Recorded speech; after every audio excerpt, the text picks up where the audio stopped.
Hey YouTube, this is Edward Underhill, and I'm here with a video that was requested by one of my subscribers, Chris Castro, and he wanted to know what my thoughts were on the brand extension slash draft that's coming up in a couple of weeks.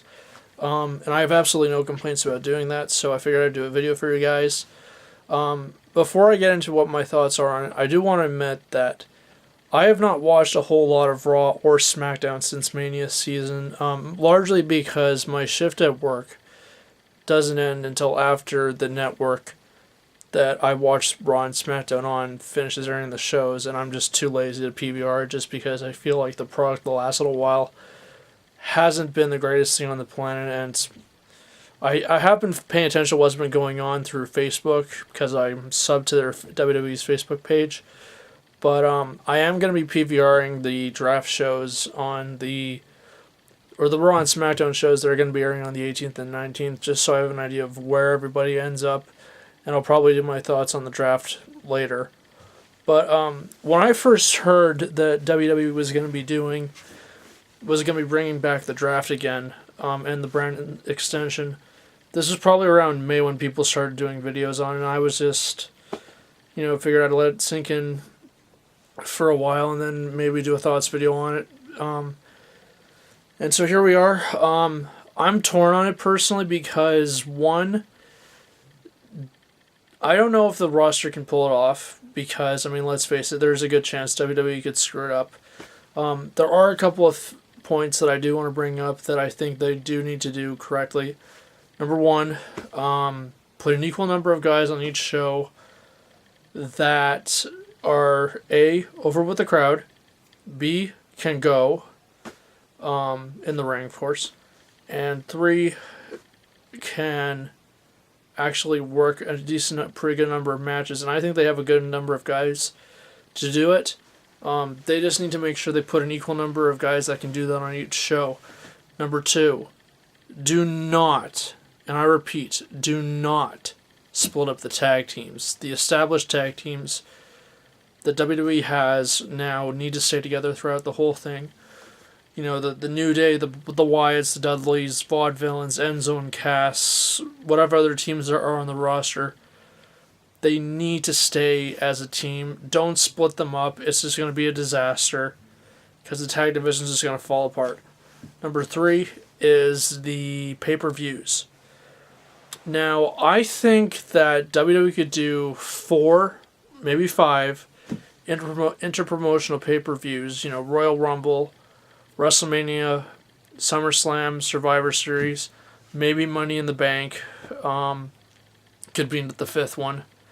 But the main 4 for sure need to be interpromotional, and then do a couple of brand exclusive pay-per-views, like have 1 month do a Raw exclusive pay-per-view, and then the next month, if you're not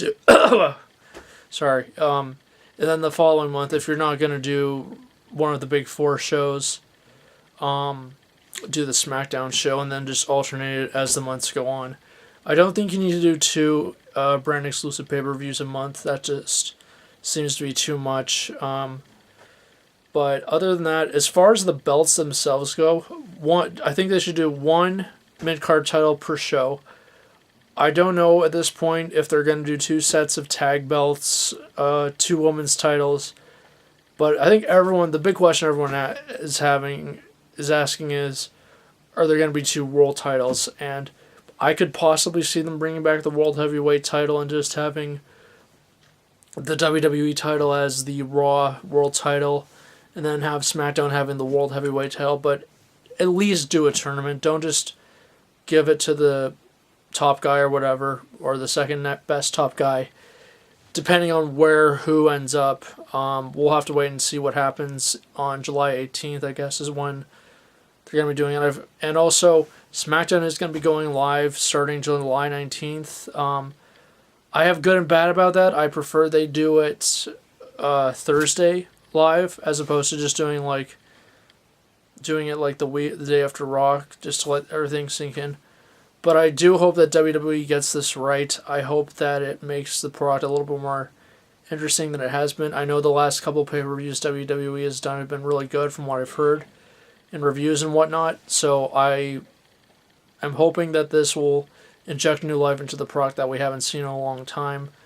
But that's my thoughts on the draft. I know it's kind of quick, but there really isn't a whole lot that I can say about it, given the fact that I haven't watched a whole lot of Raw or SmackDown as of late, given the circumstances. But I am going to start PVRing the shows and watching them to get ready for SummerSlam, because I am going to be doing a predictions video and review for that. But otherwise else, I am going to have episode 2 of my movie review series up pretty soon.